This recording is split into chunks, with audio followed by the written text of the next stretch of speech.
5 cuentos de fantasía, ficción y misterio. Polaris, Howard Phillips Lovecraft. El resplandor de la estrella polar penetra por la ventana norte de mi cámara. Allí brilla durante todas las horas espantosas de negrura. Y durante el otoño, cuando los vientos del norte gimen y maldicen, y los árboles del pantano, con las hojas rojizas, susurran cosas en las primeras horas de la madrugada bajo la luna menguante y cornuda, me siento junto a la ventana y contemplo esa estrella.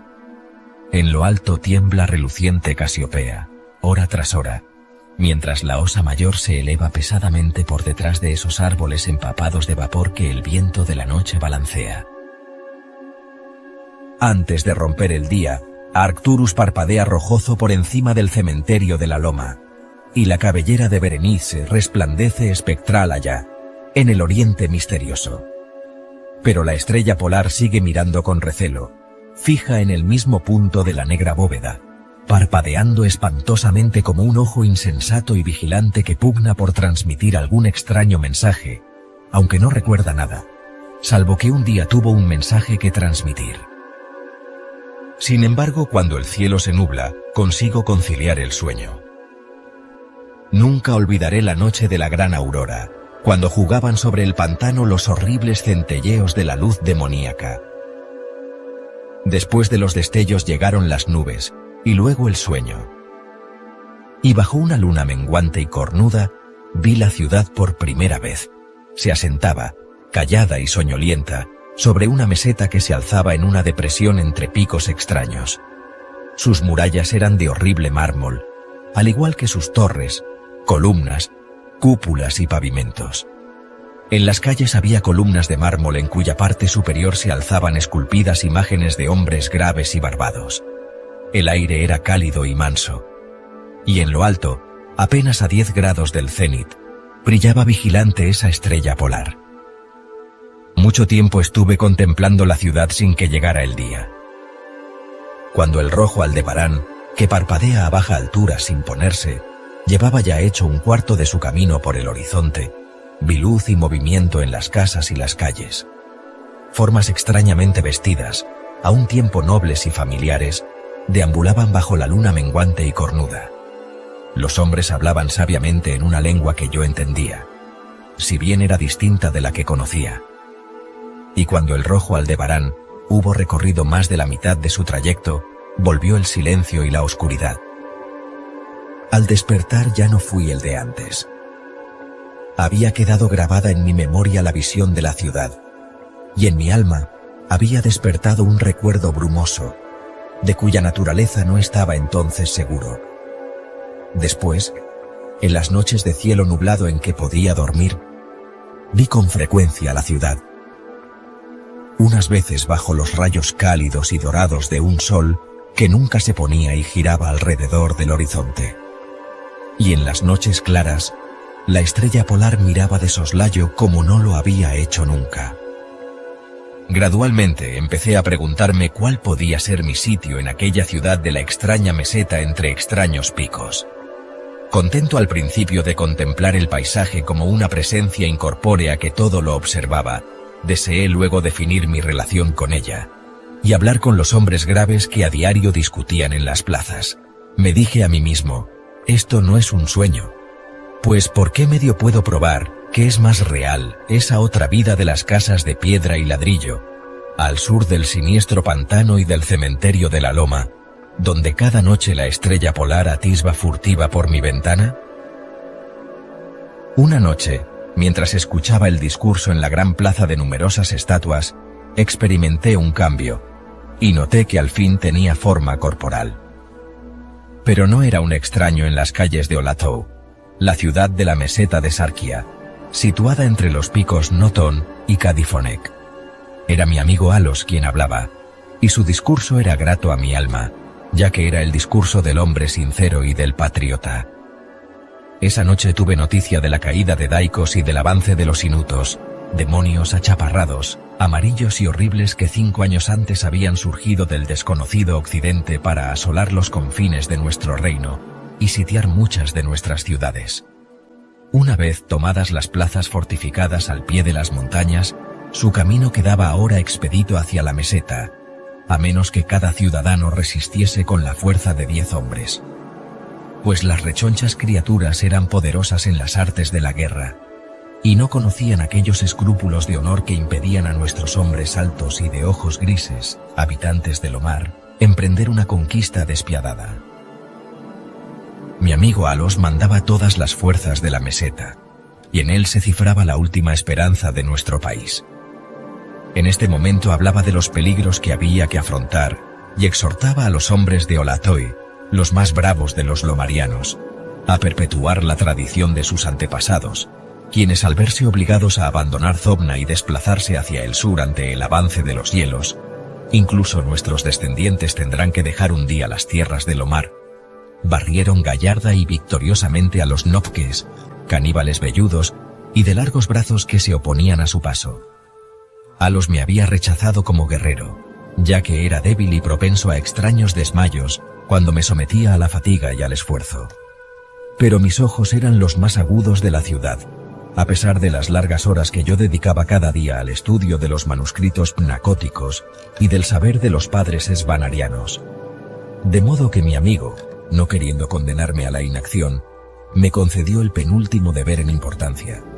Me envió a la atalaya de Tapnen para hacer allá de ojos de nuestro ejército. En caso de que los inutos intentasen conquistar la ciudadela por el estrecho paso que hay detrás del pico de Noz, y sorprender por allí a la guarnición, yo debía encender la señal de fuego que advertía a los soldados que aguardaban, y salvar la ciudad de su inmediata destrucción. Subí solo a la torre, ya que los hombres fuertes eran todos necesarios abajo en los desfiladeros. Tenía el cerebro dolorosamente embotado por la excitación y el cansancio, ya que no había dormido desde hacía muchos días.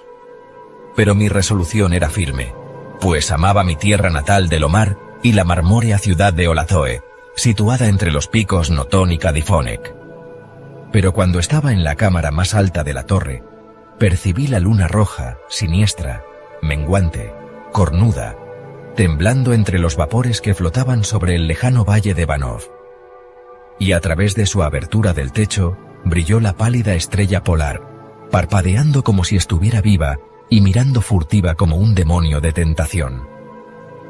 Creo que su espíritu me susurró consejos malvados, sumiéndome en traidora somnolencia con una rítmica y condenable promesa que repetía una y otra vez.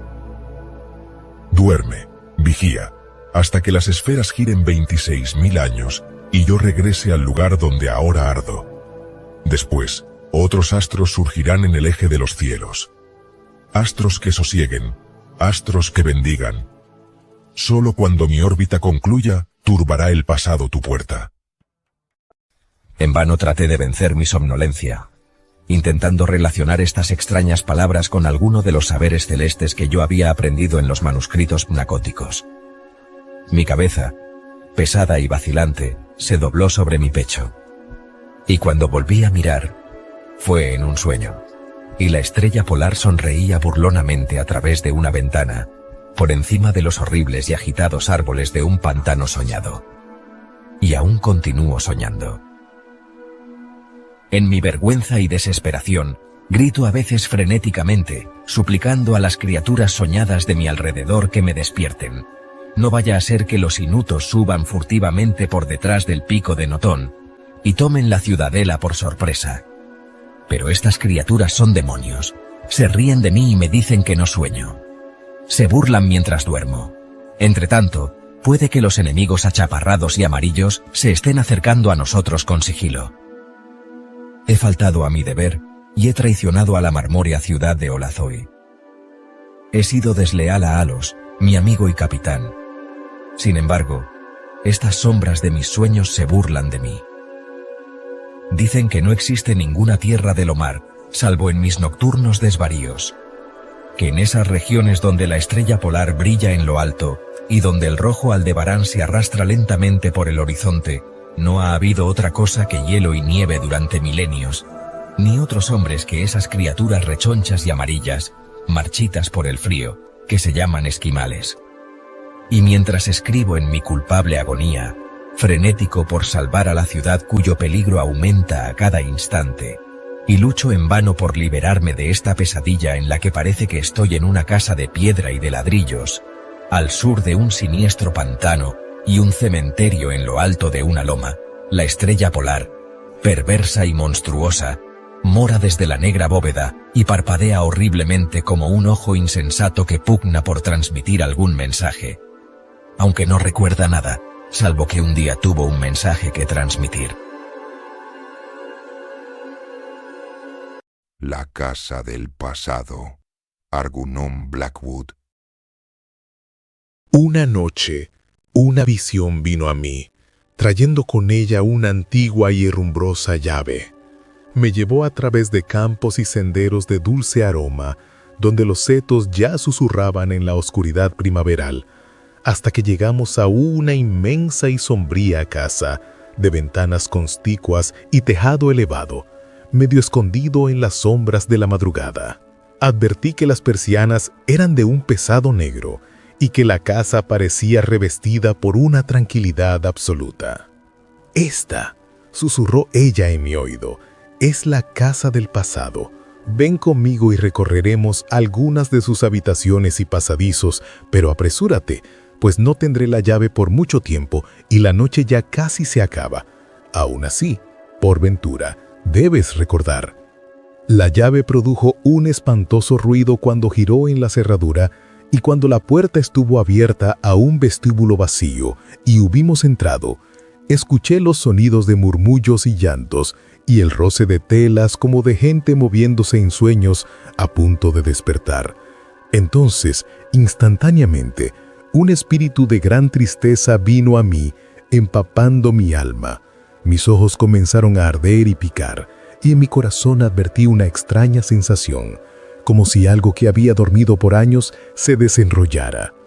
Todo mi ser, incapaz de resistir, se rindió inmediatamente al espíritu de la melancolía más profunda y el dolor de mi corazón. Mientras las cosas se movían y despertaban, por un momento se hizo demasiado fuerte para expresarlo en palabras.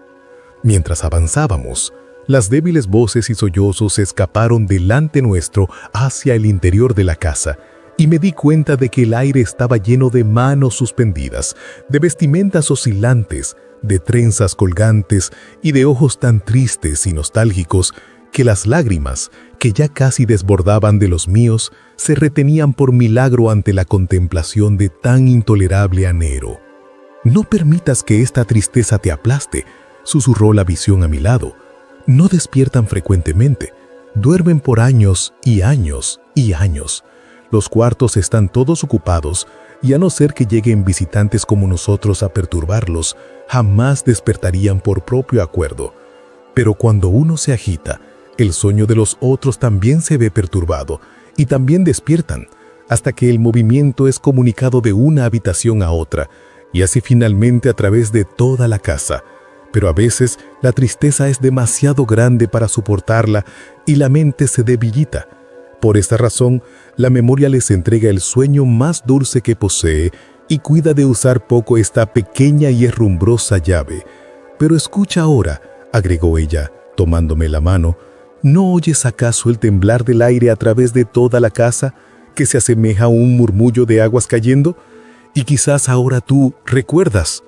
Aún antes de que ella hablara, yo ya había captado débilmente el inicio de un nuevo sonido, y ahora, en lo profundo de los sótanos bajo nuestros pies, y también desde las regiones superiores de la gran casa, me llegaba el murmullo y el crujido y el movimiento ligero y contenido de las sombras durmientes.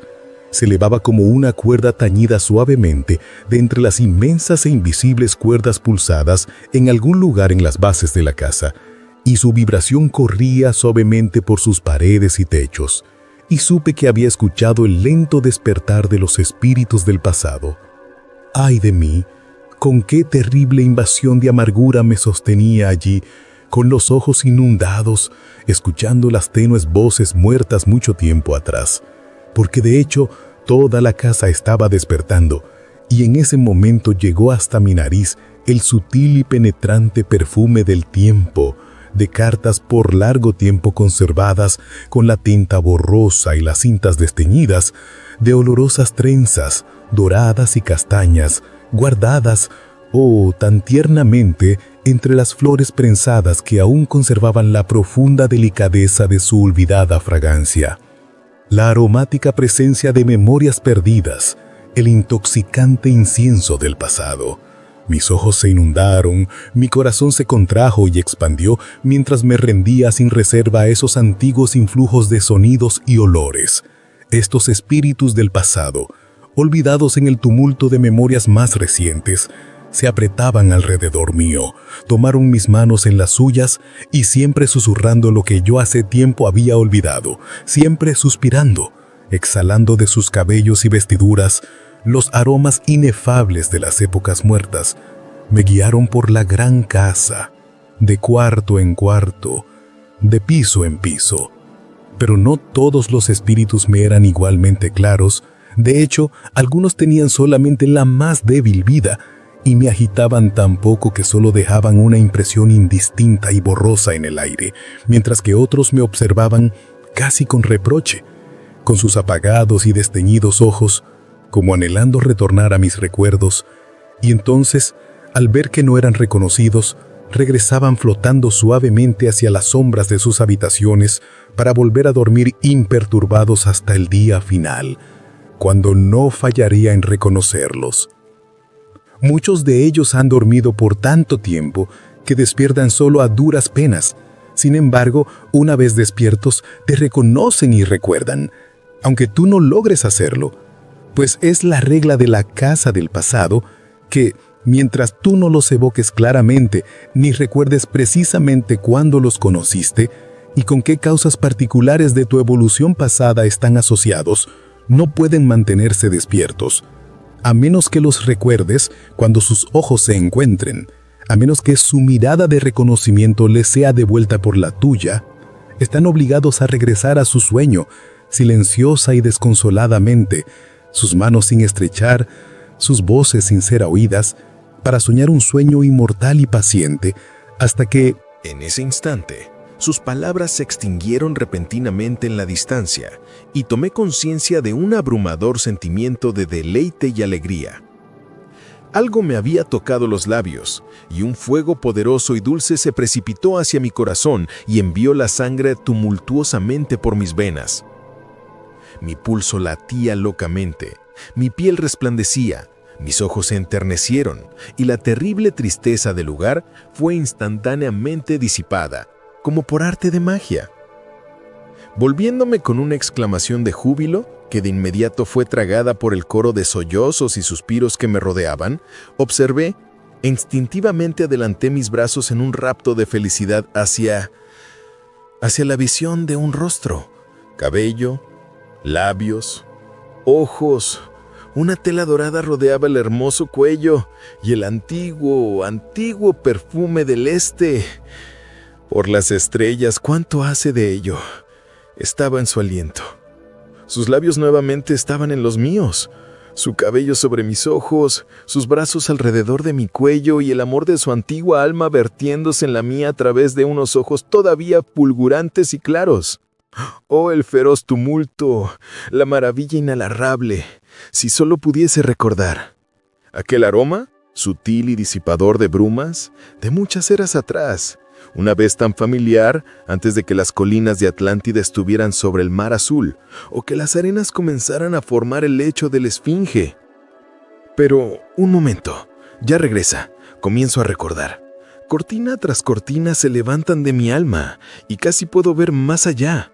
Pero el espantoso elástico de los años, horrible y siniestro milenio tras milenio, mi corazón se estremece y tengo miedo. Otra cortina se eleva y otra perspectiva que va más allá que las otras se hace visible, interminable, corriendo hacia un punto rodeado de gruesas brumas, y he aquí que ellas también se mueven, elevándose, iluminándose. Finalmente veré, ya comienzo a recordar, la piel morena, la gracia oriental, los maravillosos ojos que contenían el conocimiento de Buda y la sabiduría de Cristo aún antes que aquellos hubieran soñado con alcanzarla. Como un sueño dentro de un sueño, me cautiva nuevamente, tomando una apremiante posesión de todo mi ser. La forma esbelta, las estrellas en aquel mágico cielo oriental, los susurrantes vientos entre las palmeras, el murmullo del río y la música de los setos al inclinarse y suspirar en la dorada superficie de arena. Hace miles de años, hace voz de la distancia. Se difumina un poco y comienza a pasar, luego parece surgir nuevamente. ¡Ay de mí! Aquella sonrisa de dientes resplandecientes, aquellos párpados de venas de encaje. ¡Oh! ¿Quién me ayudará a recordar? Pues se encuentra demasiado lejos, demasiado oscuro, y yo no puedo recordarlo completamente. Aunque mis labios aún se estremecen y mis brazos se encuentran aún extendidos, nuevamente comienza a desvanecerse. Y hay una mirada de tristeza, demasiado profunda para expresar con palabras, al darse cuenta de que no es reconocida. Ella, cuya mera presencia pudo una vez extinguir para mí el universo entero. Y ella se devuelve, lentamente, tristemente, silenciosamente, a su oscuro e inmenso sueño para soñar y soñar con el día en que la recordaré y que vendrá a donde pertenece. Me observa desde el final de la habitación, donde las sombras comienzan a cubrirla y a ganarla con sus brazos extendidos hacia su sueño de siglos en la casa del pasado. Estremeciéndome entero, con el extraño perfume aún en mi nariz y el fuego en mi corazón, me di la vuelta y seguía mi sueño por una amplia escalera, hacia otra parte de la casa. Al entrar en los corredores superiores, oía el viento pasar cantando sobre el tejado. Su música tomó posesión de mí hasta que sentí como si todo mi cuerpo fuera un solo corazón, doliente, tenso, palpitante, como si fuera a quebrarse. Y todo porque escuché al viento cantar alrededor de la casa del pasado. «Recuerda», murmuró la visión, respondiendo a mi inexpresada pregunta, «que estás escuchando la canción que ha cantado por incontables siglos y para miríadas de incontables oídos. Se remonta asombrosamente lejos, y en ese simple salmo, profundo en su terrible monotonía, se encuentran las asociaciones y los recuerdos de las alegrías, penas y luchas de toda tu existencia previa.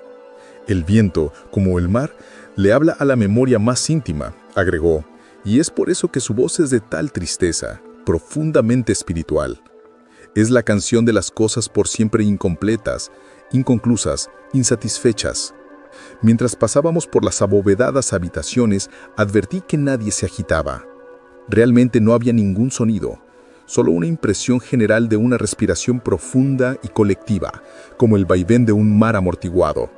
Mas los cuartos, lo supe inmediatamente, estaban llenos hasta las paredes, repletos, fila tras fila.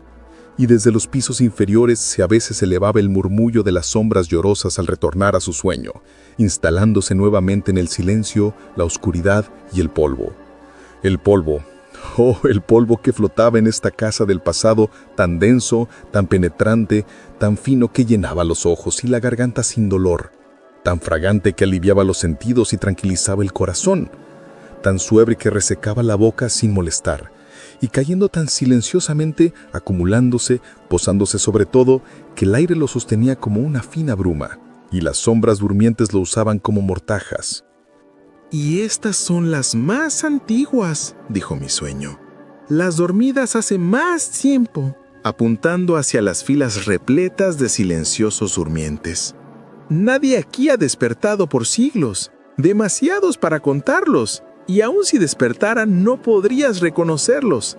Ellos son, como los otros, todos tuyos, solo que son los recuerdos de tus etapas más tempranas a lo largo del gran camino de evolución. Algún día, sin embargo, despertarán, y deberás reconocerlos y contestar sus preguntas, pues ellos no pueden morir hasta no agotarse a sí mismos a través de ti, quien les dio la vida». «Ay de mí», pensé, escuchando y entendiendo a medias estas palabras. ¿Cuántas madres, padres, hermanos pueden entonces estar dormidos en este cuarto? ¿Cuántas fieles amantes, cuántos amigos de verdad, cuántos antiguos enemigos?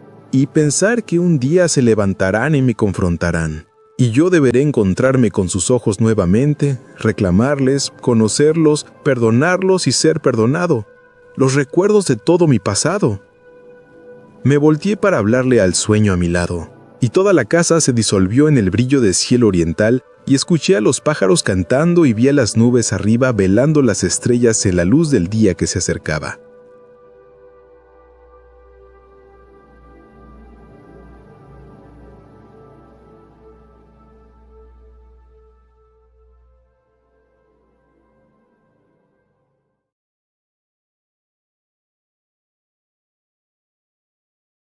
Los fantasmas. Lord Dunsany.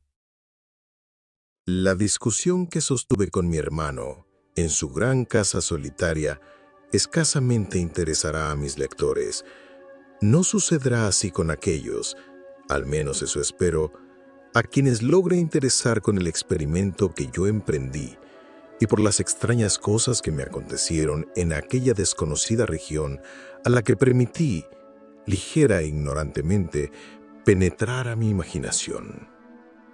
Ahora bien, Wanley se encuentra en un profundo aislamiento, en medio de un oscuro grupo de añosos cedros susurrantes. Estos inclinan sus copas al unísono cuando llegue el viento del norte, vuelven a inclinarse como para concertar algo, furtivamente se calman de nuevo y no dicen nada por un buen rato. El viento del norte es para ellos como un peleagudo problema entre viejos sabios. Inclinan sus cabezas ante él y murmuran todos juntos. Esos cedros saben mucho porque han estado ahí largo tiempo. Sus abuelos conocieron Lebanón y a su vez los abuelos de estos fueron los sirvientes del rey de Tiro y llegaron hasta la corte de Salomón. Entre estos vástagos de obscura cabellera se hallaba la vieja casa de Wanley. No sé cuántos siglos habían azotado con ella su evanescente espuma de tiempo. Con todo, todavía se mantenía en pie y sus alrededores pertenecían a un tiempo lejano. Se parecían a esas extrañas raíces que, aferradas a una roca, desafían el impacto del mar. Allí, a la manera de las conchas de extintas lépadas, era donde en otro tiempo se vestían los caballeros la armadura. Allí también se habían tramado tapices de múltiples colores, hermosos cual algas marinas. Ninguna marea moderna había fluido hasta allí, ningún mobiliario victoriano, ninguna luz eléctrica. Las grandes rutas comerciales que con los años apilan latas vacías y novelas baratas se hallaban lejos de allí. Cierto, los siglos derrumbarán eso y arrastrarán sus fragmentos hacia playas lejanas. Mientras tanto, mientras continuaba en pie todavía, fui allí a visitar a mi hermano. Discutimos sobre fantasmas. La opinión de mi hermano sobre este tema me parecía equivocada. Él malinterpretaba las cosas imaginadas con las de una existencia real. Él argumentaba, con evidencia de segunda mano, que el testimonio de personas que habían visto fantasmas probaba su existencia. Yo sostuve que aun cuando hubieran visto fantasmas, aquello no era una evidencia. Nadie cree en la existencia de ratas rojas, a pesar de cantidad de evidencia de primera mano de hombres que aseguran haberlas visto en delirios. Por último, declaré que tendría que ver a los fantasmas por mí mismo y seguí negándome a aceptar su existencia real. Tomé un puñado de habanos, bebí varias tazas de té fuerte, salí sin cenar de la habitación y me retiré a un cuarto con zócalos de roble oscuro cuyas sillas se cubrían de tapices. Mi hermano se fue a la cama, aburrido de nuestra discusión, tras haber intentado disuadirme de mi experimento. Él ascendió a las viejas escaleras mientras yo permanecía al pie de ellas. Su vela se empequeñecía más y más y todavía persistió en convencerme de que fuera a cenar y a dormir. Era un invierno ventoso. Los cedros murmuraban no sé qué cosa. Parecían toris de una escuela caduca hacía mucho, preocupados por una novedad. Un gran tronco húmedo, puesto en la chimenea, empezó a crepitar y a chillar. Entonó una lastimosa tonadilla. Una alta llama brotó y empezó a llevar el compás. Todas las sombras se agruparon y empezaron a danzar. En los rincones más distantes, las viejas masas de la oscuridad se mantuvieron quietas, cual chaperrones sin ningún movimiento.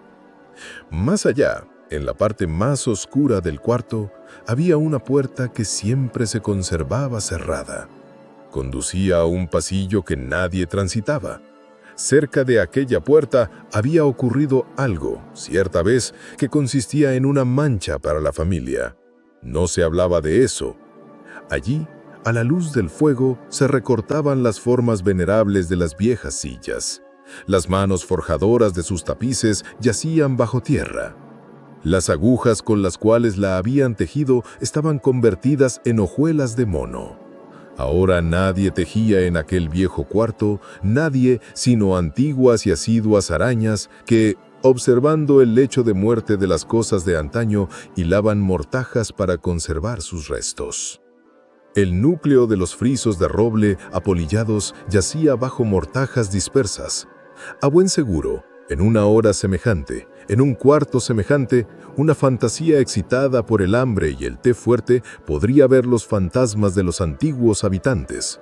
Yo no esperaba otra cosa. El fuego oscilaba y las sombras danzaban.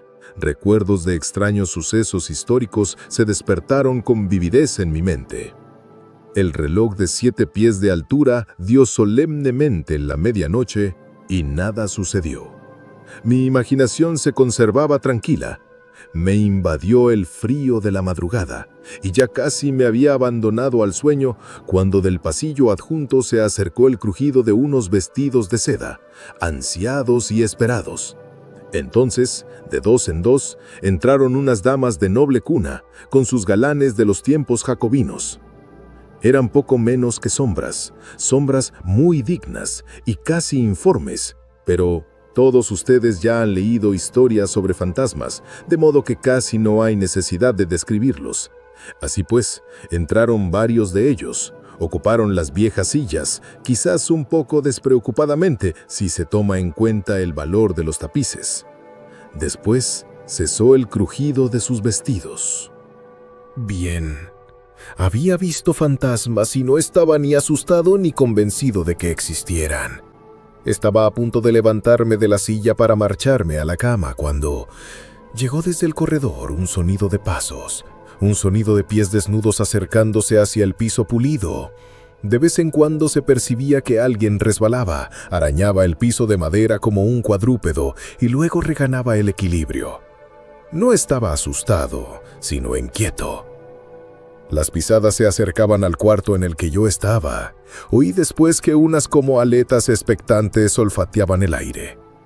Quizás inquieto no sea el término adecuado a mis sentimientos de ese momento.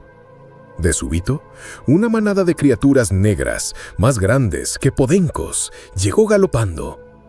Tenían largas orejas caídas, pegaban sus hocicos al suelo, se dirigían hacia los caballeros y las damas de antaño y se inclinaban ante ellos en actitud irritada. Sus ojos eran horriblemente brillantes y muy profundos. Cuando los miré supe repentinamente quiénes eran esas criaturas y tuve miedo. Eran los pecados, los sucios inmortales pecados de aquellos hombres y mujeres cortesanos. Qué reservada estaba la dama sentada cerca de mí en una antigua silla. Qué reservada y qué bella para merecer tener al lado, con las quijadas en el regazo, un pecado de semejantes ojos rojos, un claro ejemplo de asesinato. Y ella, la dama del pelo dorado, seguramente ella no. Sin embargo, aquella temible bestia de ojos amarillos se aparta de ella para dirigirse hacia aquel cortesano, y cada vez que se le aparta, marcha hacia otro. Más allá, una dama trata de sonreír mientras acaricia la aborrecible y espesa cabeza del pecado de otro, pero uno de los que se le pertenecen se encela y va a echarse a su vera. Ahí se sienta un viejo noble, con su nieto sobre las rodillas. Uno de los grandes pecados negros del abuelo lame la cara del niño y lo hace su esclavo. En momentos, un fantasma se mueve y busca otra silla, mas un montón de pecados sigue tras él. Pobres fantasmas, pobres fantasmas. ¿Cuántos escapes deben haber planeado durante 200 años para librarse de sus odiados pecados? ¿Cuántos pretextos deben haber esgrimido para justificar su presencia y los pecados siempre tras ellos, todavía inexplicados? Súbitamente, uno de ellos pareció olfatear mi sangre y ladró en forma horrible. Los otros abandonaron al punto a sus fantasmas y se precipitaron hacia el pecado que había dado la alarma. El bruto había percibido mi olor cerca de la puerta por la que yo había entrado. Se movieron con lentitud hacia mí sin dejar de husmear el piso. De cuando en cuando emitían terribles ladridos. Vi que las cosas habían ido demasiado lejos. Ya me habían visto, ya estaban a mi alrededor, ya se me abalanzaban buscándome el cuello. Cada vez que sus garras me rozaban, se me venían a la cabeza pensamientos horribles e inexpresables deseos me invadían el corazón. Planeaba actos bestiales mientras aquellas criaturas saltaban en torno mío, y las planeaba con inigualable astucia. Un gran asesinato de ojos rojos se encontraba entre las primeras de esas cosas peludas de las que defendía con debilidad mi cuello. Repentinamente, me pareció laudable que yo matara a mi hermano. Me parecía importante no correr el riesgo de ser castigado por mi incredulidad. Sabía dónde estaba guardado un revólver. Después de haberle disparado, vestiría el cuerpo y le pondría harina en la cara como hace un hombre que ha estado jugando al fantasma. Sería muy simple. Alegaría que me había asustado. Los sirvientes no habían oído hablar sobre fantasmas. Quedarían 2 o 3 detalles por resolver, pero nada escapaba a mi mente. Sí. Me parecía muy conveniente matar a mi hermano. Al mirar las rojas profundidades de los ojos de aquella criatura, hice un último esfuerzo, al caer derribado. Si 2 líneas rectas, pensé, cortan otra, los ángulos opuestos son iguales. Dejando que AB, CB se corten en E, entonces los ángulos CEA y CEB igualan a 2 ángulos rectos. Proposición 13. También CEA y ADE igualan a 2 ángulos rectos. Me movía hacia la puerta para tomar el revólver. Se produjo una especie de exaltación entre las bestias. Pero el ángulo CEA es común, por lo tanto, AED iguala a CEB. De la misma manera, CEA iguala a DEB. QED. Estaba probado. La lógica y la razón se restablecieron en mi mente. No había oscuros podencos de pecado. Las sillas tapizadas estaban vacías. Me pareció inconcebible el pensamiento de que un hombre asesinara a su hermano.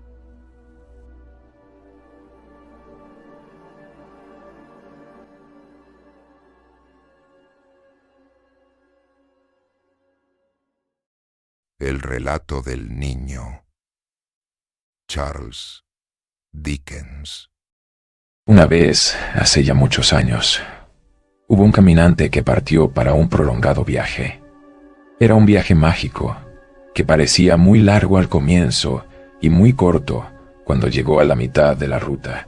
Anduvo a lo largo de un sendero oscuro durante un breve espacio de tiempo, sin divisar a nadie, hasta que se encontró frente a un hermoso niño. Entonces le preguntó, ¿qué haces aquí? Y el niño contestó, juego siempre. Ven y juega conmigo. Pues bien. Él jugó con el niño durante todo ese día, y ambos estaban muy alegres. El cielo parecía tan azul, el sol tan brillante, el agua tan clara, las hojas muy verdes, las flores muy bellas, y oyeron cantar a tantos pájaros, y vieron tan gran cantidad de mariposas, que todo les pareció maravillosamente hermoso. Todo eso cuando hacía buen tiempo.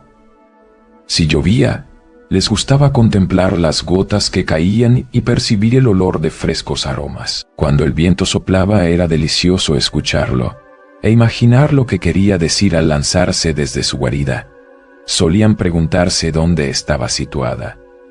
Silbando y aullando, empujando a las nubes, doblando los árboles, rugiendo en las chimeneas, sacudiendo la casa y haciendo bramar con furia el mar. Pero mejor aún cuando nevaba, porque nada les gustaba más que admirar los copos que caían con rapidez, formando una espesa alfombra, como plumón que cayera de millares de pájaros blancos, y observar cuán liso y profundo era el alud. Y escuchar nada más que silencio sobre rutas y caminos. Disponían en abundancia de los mejores juguetes del mundo y de los más admirables libros de figuras, todos referidos a cimitarras, babuchas y turbantes, duendes, gigantes, hadas, enanos y barbas azules, a riquezas, a selvas y cavernas, todo moderno, todo verídico. Pero un día, de súbito, el viajero perdió de vista al chiquillo. Lo llamó por su nombre muchas veces sin obtener respuesta. Entonces siguió su camino y recorrió un trecho breve, sin encontrar a nadie, hasta que divisó a un niño muy hermoso, a quien preguntó: «¿Qué haces aquí?». Y el niño contestó: «Estudio continuamente. Ven y aprende conmigo». Entonces el viajero instruyóse acerca de Júpiter y Juno, de griegos y romanos, y no sé cuántas cosas más que yo no podría contar, porque muy pronto olvidó mucho de lo que había estudiado. Pero no siempre estudiaban. También practicaban los más divertidos juegos conocidos. Cenaban en verano sobre el río y patinaban sobre el hielo en invierno. Siempre activos, ya en pie, ya montando a caballo, en el cricket y en todo juego de pelota que yo no sé mencionar. Nadie podía vencerlos. Gozaban también de vacaciones. Asistían a fiestas donde bailaban hasta medianoche y a teatros verdaderos donde contemplaban palacios de oro y plata que se elevaban sobre la tierra y admirando, al mismo tiempo, todas las maravillas del mundo. En cuanto a amigos, tenían tantos y tan leales que carezco de tiempo para enumerarlos uno a uno. Todos eran jóvenes como el hermoso niño, y jamás habían de ser extraños, el uno al otro, en el transcurso de toda la vida. Pero, aún así, un día, en medio de tantos placeres, el viajero perdió al niño, como antes perdiera al chiquillo, y después de llamarlo en vano, prosiguió su viaje. Caminó así un corto trecho hasta divisar a un joven a quien preguntó: «¿Qué haces aquí?». Y el joven respondió: «Vivo eternamente enamorado. Ven y ama conmigo». El viajero siguió entonces al joven, y de inmediato encontráronse frente a la niña más hermosa que se viera jamás. Exactamente igual a Fanny, los cabellos y los hoyuelos de Fanny, y se reía y sonrojaba como ella lo hace mientras estoy hablando. Entonces, el joven se enamoró al instante, como alguien a quien no quiero mencionar. La primera vez que vino hacia aquí y vio a Fanny. Bien, era objeto de bromas algunas veces, como alguien que yo sé debe soportar las de Fanny. Discutían otras, como sé que alguien y Fanny acostumbran. Luego hacían las paces y se sentaban en la oscuridad. Se escribían cartas diariamente. Nunca eran felices estando separados y siempre buscábanse el uno al otro, aun cuando simulaban lo contrario. Se comprometieron en Navidad. Están sentados muy juntos cerca del fuego y han de casarse muy pronto, exactamente como alguien a quien no quiero mencionar, y Fanny. Pero el viajero lo perdió de vista un día, como sucedió con el resto de sus amigos, y luego de llamarlo para que volviera, sin tener éxito, continuó su camino. En esta forma recorrió un corto trecho sin ver a nadie hasta que se enfrentó con un hombre de edad mediana, a quien preguntó: «¿Qué haces aquí?». Y su respuesta fue: «Estoy siempre ocupado. Ven y trabaja conmigo». En esta forma comenzó ayudando al caballero, y juntos emprendieron el camino del bosque. Todo el tiempo fue empleado en cruzarlo, solo que al principio aparecía verde y abierto como en primavera, y poco a poco comenzó a oscurecer y espesarse como en el verano. Aún varios de los arbustos que brotaron más temprano volvíanse castaños. El caballero no estaba solo, sino acompañado por una dama de la misma edad, su esposa, y ambos tenían hijos que también les acompañaban. En esta forma, avanzaron juntos por el bosque, cortando árboles y trazando un sendero a través de las ramas y las hojas caídas, llevando pesadas cargas y trabajando en forma intensa. Algunas veces avanzaban por largas avenidas verdes que desembocaban en bosques más profundos aún.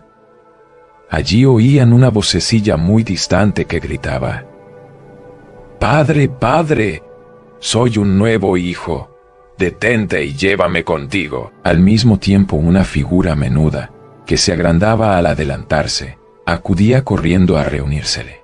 No bien hubo llegado, todos se agrupaban a su alrededor, besándole y dándole la bienvenida, y juntos proseguían el camino. Algunas veces alcanzaron varias avenidas a la vez, y todos permanecían en silencio, interrumpido por la voz de uno de los hijos, que decía: «Padre, me voy al mar», y otro que agregaba: «Padre, me voy a la India», y otro: «Padre, iré a buscar fortuna donde pueda», y el último: «Padre, me voy al cielo». Entonces, con muchas lágrimas de despedida, se fueron, y ellos continuaron solos, recorriendo avenidas, mientras cada hijo seguía su camino. El que fue al cielo se elevó en el aire dorado y desapareció.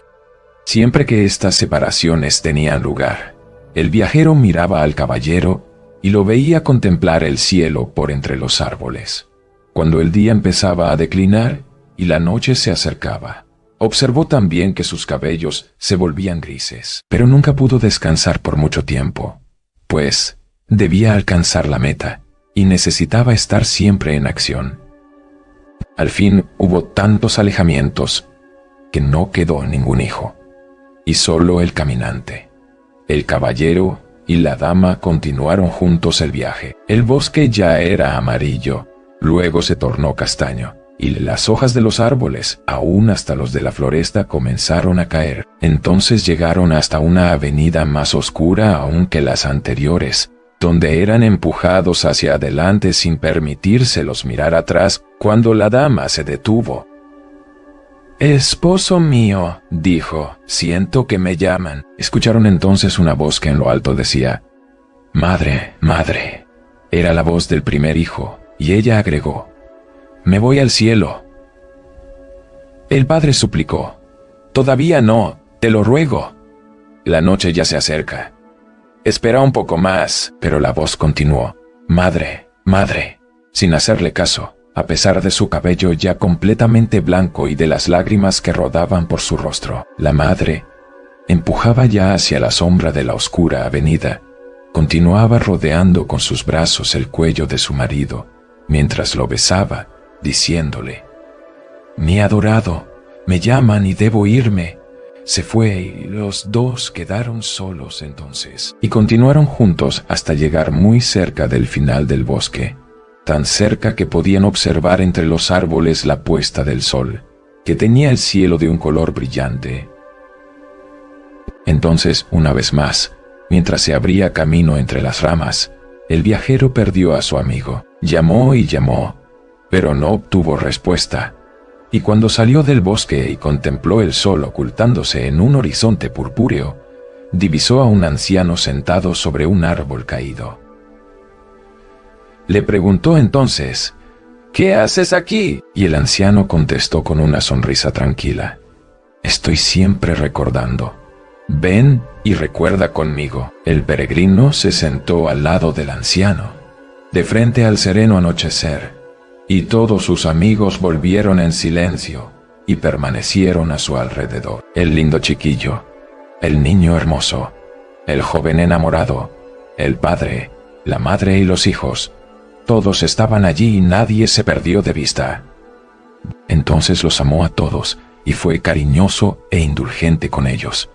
Siempre le complacía contemplarlos mientras era honrado y amado. Y pienso que el viajero debe ser tú, querido abuelo, porque ese fue tu modo de obrar para con nosotros, y también es la forma en que nosotros te hemos respondido.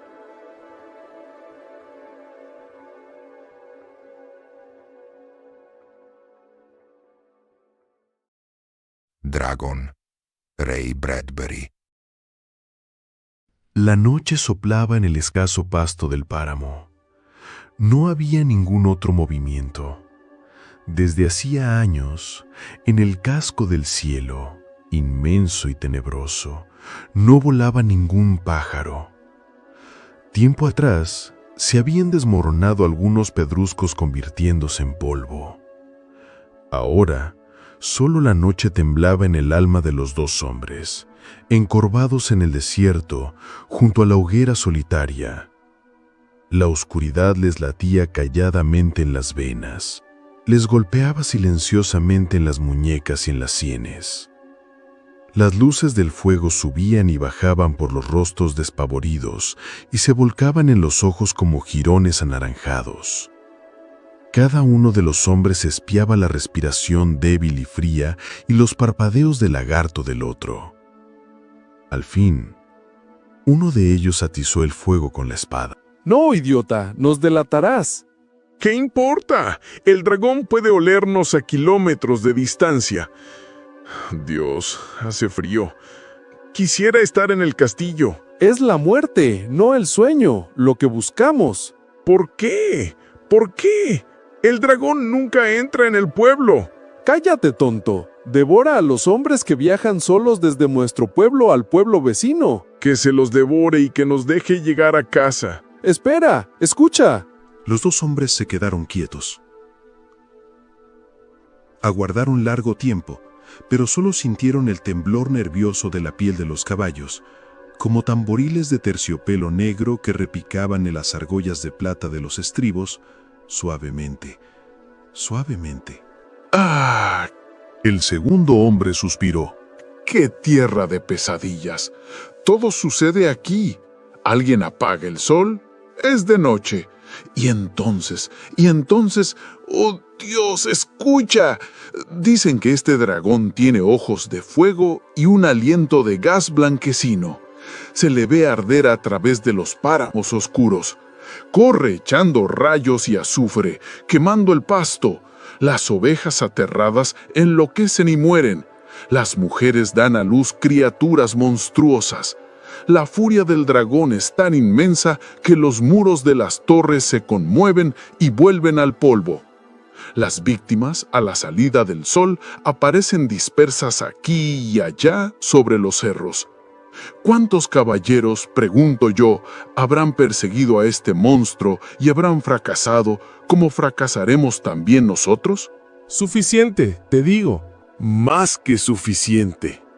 Aquí, en esta desolación, ni siquiera sé en qué año estamos. 900 años después de Navidad. No, Murmuró el segundo hombre con los ojos cerrados. En este páramo no hay tiempo, hay solo eternidad. Pienso a veces que si volviéramos atrás, el pueblo habría desaparecido. La gente no habría nacido todavía. Las cosas estarían cambiadas. Los castillos no tallados aún en las rocas. Los maderos no cortados aún en los bosques. No preguntes cómo sé. El páramo sabe y me lo dice. Y aquí estamos los dos, solos, en la comarca del dragón de fuego. Que Dios nos ampare. Si tienes miedo, ponte tu armadura. ¿Para qué? El dragón sale de la nada, no sabemos dónde vive, se desvanece en la niebla, quién sabe a dónde va. Ay, vistamos nuestra armadura, moriremos ataviados. Enfundado a medias en el corcelete de plata, el segundo hombre se detuvo y volvió la cabeza. En el extremo de la oscura campiña, henchido de noche y de nada, en el corazón mismo del páramo, sopló una ráfaga arrastrando ese polvo de los relojes que usaban polvo para contar el tiempo. En el corazón del viento nuevo había soles negros y 1.000.000 de hojas carbonizadas caídas de un árbol otoñal más allá del horizonte. Era un viento que fundía paisajes, modelaba los huesos como cera blanda, enturbiaba y espesaba la sangre, depositándola como barro en el cerebro. El viento era 1.000 almas moribundas, siempre confusas y en tránsito, una bruma en una niebla de la oscuridad. Y el sitio no era sitio para el hombre y no había año ni hora, sino solo dos hombres en un vacío sin rostro de heladas súbitas, tempestades y truenos blancos que se movían por detrás de un cristal verde. El inmenso ventanal descendente, el relámpago. Una ráfaga de lluvia negó la hierba, todo se desvaneció, y no hubo más que un susurro sin aliento y los dos hombres que aguardaban a solas con su propio ardor, en un tiempo frío. ¡Mira! ¡Oh! ¡Mira! ¡Allá! Murmuró el primer hombre, a kilómetros de distancia, precipitándose, un cántico y un rugido. El dragón. Los hombres vistieron las armaduras y montaron los caballos en silencio. Un monstruoso ronquido quebró la medianoche desierta y el dragón, rugiendo, se acercó y se acercó todavía más. La deslumbrante mirilla amarilla apareció de pronto en lo alto de un cerro y enseguida, desplegando un cuerpo oscuro, lejano, impreciso, pasó por encima del cerro y se hundió en un valle. ¡Pronto! Espolearon las cabalgaduras hasta un claro. Pasará por aquí. Los guanteletes empuñaron las lanzas y las viseras cayeron sobre los ojos de los caballos. Señor, sí, invoquemos su nombre. En ese instante, el dragón rodeó un cerro. El monstruoso ojo ambarino se clavó en los hombres, iluminando las armaduras con destellos y resplandores bermejos. Hubo un terrible alarido quejumbroso, y con ímpetu demoledor, la bestia prosiguió su carrera. ¡Dios misericordioso! La lanza golpeó bajo el ojo amarillo sin párpado y el hombre voló por el aire. El dragón se le abalanzó, lo derribó, lo aplastó y el monstruo negro lanzó al otro jinete a unos 30 metros de distancia, contra la pared de una roca. Gimiendo, gimiendo siempre, el dragón pasó, vociferando todo fuego alrededor y debajo, un sol rosado, amarillo, naranja, con plumones suaves de humo enceguecedor. ¿Viste?, gritó una voz. ¿No te lo había dicho? Sí, sí, un caballero con armadura. Lo atropellamos. ¿Vas a detenerte? Me detuve una vez, no encontré nada. No me gusta detenerme en este páramo. Me pone la carne de gallina. No sé qué siento, pero atropellamos algo. El tren silbó un buen rato. El hombre no se movió. Una ráfaga de humo dividió la niebla. Llegaremos a Stockholm a horario. ¿Más carbón, Fred? Un nuevo silbido que desprendió el rocío del cielo desierto. El tren nocturno, de fuego y furia, entró en un barranco, trepó por una ladera y se perdió a lo lejos sobre la tierra helada. Hacia el norte, desapareciendo para siempre y dejando un humo negro y un vapor que pocos minutos después se disolvieron en el aire quieto.